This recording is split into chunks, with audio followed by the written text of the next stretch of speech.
పాప పుట్టినరోజు అండి, ఫస్ట్ బర్త్డే.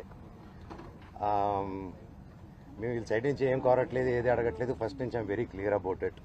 కావాలన్నీ ఇది ఫ్యామిలీ గొడవగా మార్చి అందరినీ పిచ్చోలు చేయడం తప్ప ఇంకేది లేదు. సో పాత విషయాలు పక్కన పెడితే మార్చ్ 27 మీకు ఆర్డర్ చెప్పేస్తాను క్లుప్తంగా. మార్చ్ 27 నేను పాడి షరీఫ్ సిఐ గారికి ఫోన్ చేశాను, 100కి డైల్ చేశాను. ఎందుకంటే నాకు మనుషులు జమ అవుతున్నారు ఇంటి బయట. సార్ నేను నా భార్య పిల్లలు ఉన్నాం, ఇక్కడ పొద్దున అటాక్ అవుతుంది, మాకు టాక్స్ వస్తున్నాయి, దయచేసి మాకు ప్రొటెక్షన్ ఇవ్వండి అని 100 చేయడం జరిగింది. ఆ నైట్ కూడా సిఐ గారు పంపించి మమ్మల్ని ఇంటి బయటికి రమ్మన్నారు. నేను మేమెందుకు సార్ ఇంటి బయటికి రావాలని క్వశ్చన్ చేసి మీరు రాలేదు. ఆ నెక్స్ట్ రోజు మార్నింగ్ కూడా పోలీసులు ఉన్నారు, నేను షూటింగ్ వెళ్ళడం జరిగింది, నేను ఇక్కడ ఉండడం జరిగింది.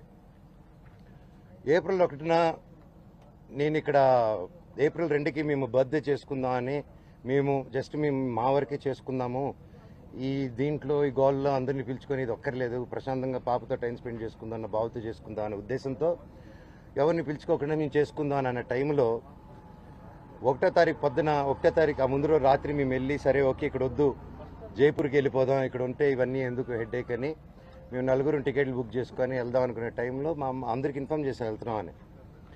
నేను వారం ముందు కూడా మా అమ్మగారికి కూడా క్లియర్గా చెప్పేశాను, నాకు విష్ణుకి ఏం కావాలో అన్నీ చేసుకోమన్నమా, నాకు అక్కడ లేను. నేను నా వైఫ్ నా భార్య కూతురి బర్త్డే సందర్భంగా మేము ప్రియాంప్ ఇచ్చేస్తాం, మాకు మీ ఆస్తి లేదు. ఇది ఆస్తి గొడవే కాదు, మా నాన్నగారికి ఎప్పుడో పెట్టేశాను, నాకు ఆస్తి వద్దు నాన్న, మీది ఆస్తి వద్దు, కానీ పిల్లల భవిష్యత్తుకి మీకు సంబంధం లేదా, అది దట్ ఈస్ ఎందుకంటే స్టూడెంట్స్ నమ్ముకొని వచ్చారు, వాళ్ళు నమ్ముకొని వచ్చారు, అక్కడ స్టార్ట్ అయ్యేంత దూరం వచ్చింది అది. ఈరోజు నాకు ఆశ్చర్యం ఏంటంటే సిఐ గారు మీరు ఇక్కడ ఉండట్లేదు కదా అన్నాడు నాతో.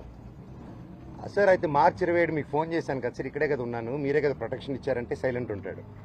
ఆయన స్క్రీన్ షాట్స్ రికార్డింగ్స్ అన్ని కూడా మీకు ఇమ్మన్నాడు, ఆయన పర్మిషన్స్ మీకు ఇవ్వబోతున్నాను. అండ్ 1వ తారీఖున పొద్దున నేను ప్రెస్ బృందానికి లింక్ పంపించాను, వీళ్ళకి ఆల్రెడీ పంపించాను. ఏప్రిల్ నుంచి అప్పుడు డిసెంబర్ 8 స్టార్ట్ అయిన గొడవలకి ఈ రోజు వరకు ఒక్క ఛార్జ్ షీట్ ఫైల్ చేయలేదు. ప్రూఫ్స్ ఇచ్చాను, కత్తులు గన్నులతో కొట్టరా అని చెప్పి మా మీదకి వచ్చారు, కర్రలతో వచ్చారు, గన్నులు తీశారు. ఇవన్నీ ప్రూఫ్ సిఏ దగ్గర ఉన్నాయి, అన్నీ ఉన్నాయి, మీకు చార్ట్ హిస్టరీ నేను ఇస్తాను. అయినా కూడా ఈరోజు పడలేదు. ఓకే సార్, సార్ కనీసం నా ఇంటికి దౌర్జన్యంగా వచ్చారు. ఆ రోజు పొద్దున్న నేను ఉంటే నా పెట్స్ ఉన్నాయండి, లోపల 3 పెట్స్ ఉన్నాయి, నా రూము అన్ని నా చిన్నప్పటి నుంచి వస్తువులు, నా పిల్లల వస్తువులు, నా భార్య వస్తువులు. అంటే ఒక మగాడు నేను ఊర్లో ఉన్నప్పుడు లేని ధైర్యం, నేను ఊరు దాటిన వెంటనే జైపూర్కి పాపనెత్తుకొని వీడు పాప బర్త్డే బిజీలో ఉంటాడు, ఈ టైంలో కొట్టొచ్చని కేవలం విష్ణు ప్లాన్ వేసుకొని తెల్లారుజామున ఏప్రిల్ 1 5:40కి ఇదే రోడ్లో ఉన్న కెమెరా